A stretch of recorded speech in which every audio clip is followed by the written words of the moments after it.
You asked the assistant to go to the next image? Yes. We haven't. We've just simply gone up in the image. Okay, are we not showing the entire image? This camera is recording at 30 frames per second, is that accurate? Approximately, it's an average.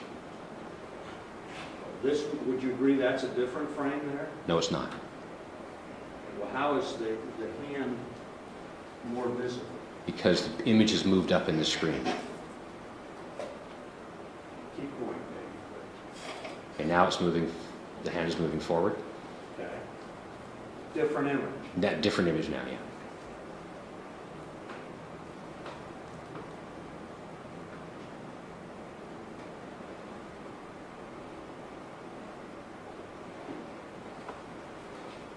Mr. DeBose appears to be turning his head toward Ray Tenzing at that point. Yes. And do you know, from having watched the video, whether the car has been started? Not been started yet. Not been started yet. Do you know where the keys are at that point? He had the key in his hand to open the glove compartment. I'd have to review again. I don't know if he put it back into the ignition or if it's down close to his lap. I'm not sure. Keep going.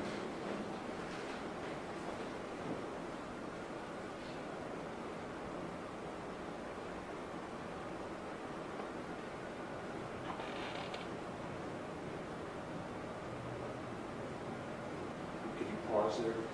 Can you tell here whether or not the door has started to open? I know that it had started to open at some point here, I think just before this. Okay, and this is obviously Mr. DeBose with his left hand Yes, starting to pull the door shut. Would you agree with that? correct. Thank you. Please do. Can you tell what he's doing with his right hand here as we progress forward? He's reaching toward the ignition. Thank you.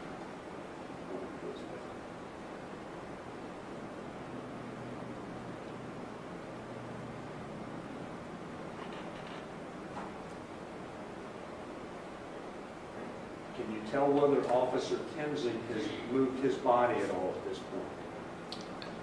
I can tell that his left hand is still on the door handle, his right hand is still on top of the car. Thank you.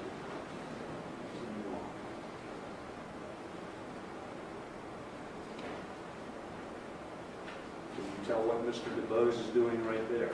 His arm is moving toward the ignition in a manner consistent with having access to the ignition control keys.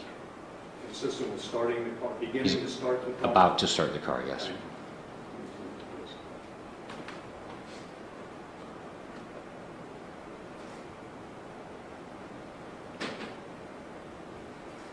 Now, would this indicate that Officer Tenzing is beginning to move his body? Yes, And that would be more forward of the B pillar, correct? yes. Thank you.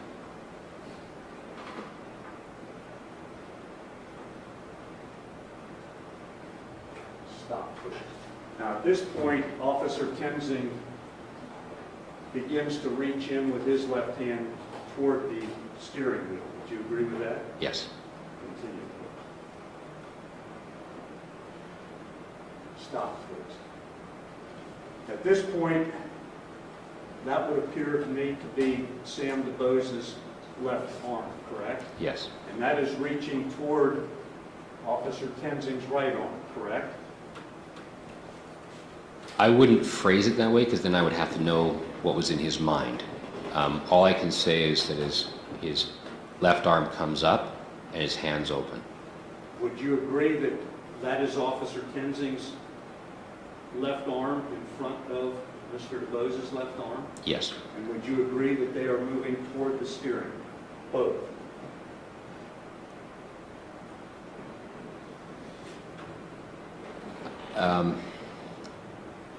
I think if we progress further, we'll see some more movement. But this image, if we can just go back one, please.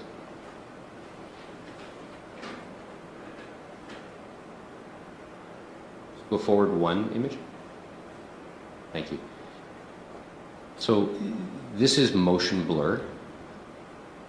We can't know from this image. Let me interrupt for a minute. Yes, You sir. say this is motion blur. Yes.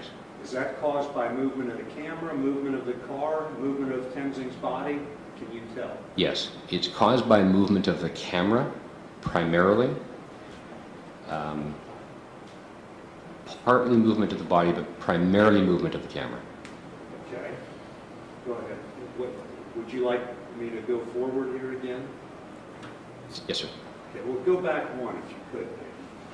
Okay, up to this point, we see again Sam DeBose's left hand apparently reaching toward Ray Tenzing's left arm, correct? Well, again, that would imply intent. I don't know if his intent was to reach toward, or was he reaching upward? I can't say from this image. Let's go forward.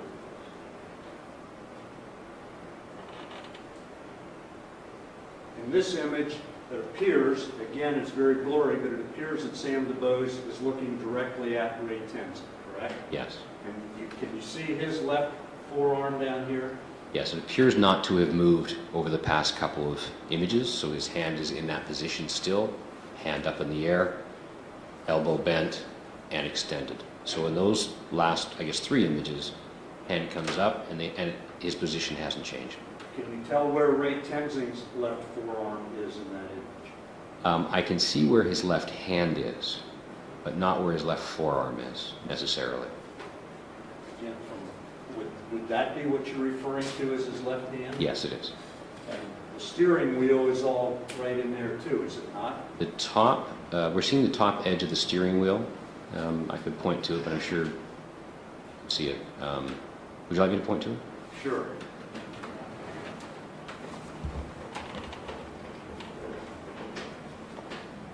The area. Just pointed to the area of the steering wheel. Please go forward.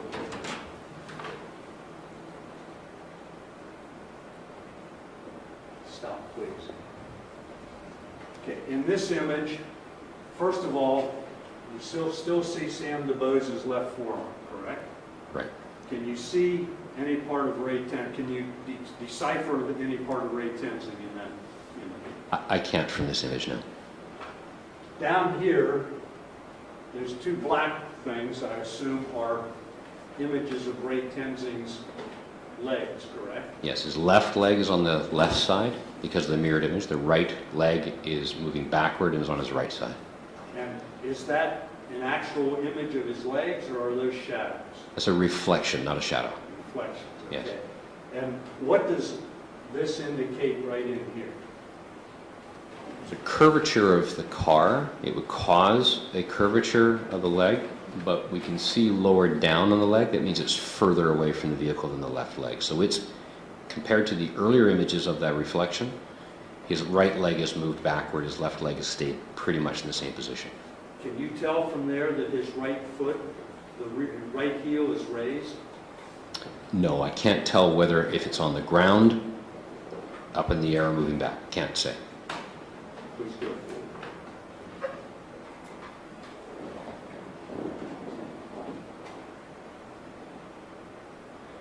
Okay, stop, please. Can you tell what is happening in here? Yes. Mr. Tenzing's hand is on the left side.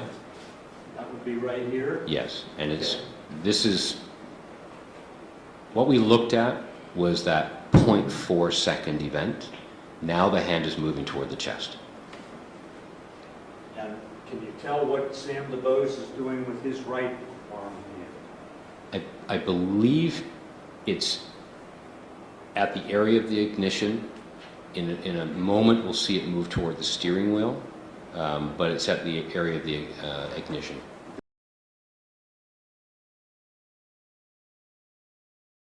The objective of the forensic video enhancement investigation is to enhance, clarify, or identify the events as they naturally occurred using non-destructive techniques. That's most important, is to preserve pixel quality, not to distort any of the events. This is done so that the trier of fact, judge, jury, or other litigators can better understand or make observations about the events as they naturally occurred.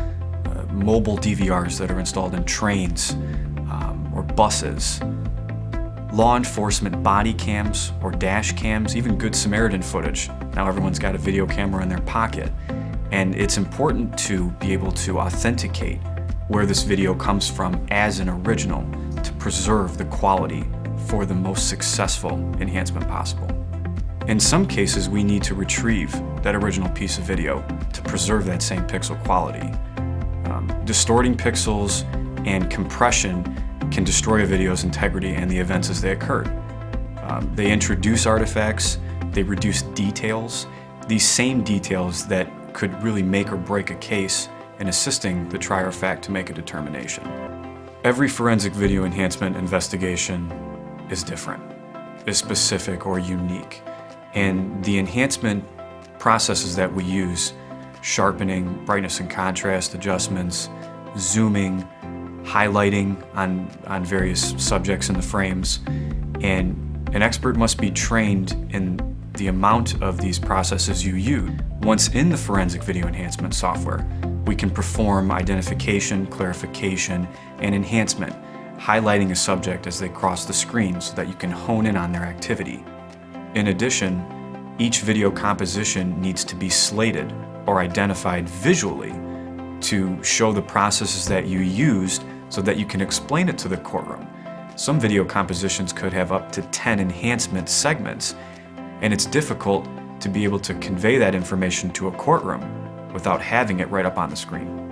And the final step in the forensic video enhancement process is to use frame-by-frame analysis to select a frame, the best frame in a video that uses the least motion to be able to identify what's going on in that frame for printing or digital display.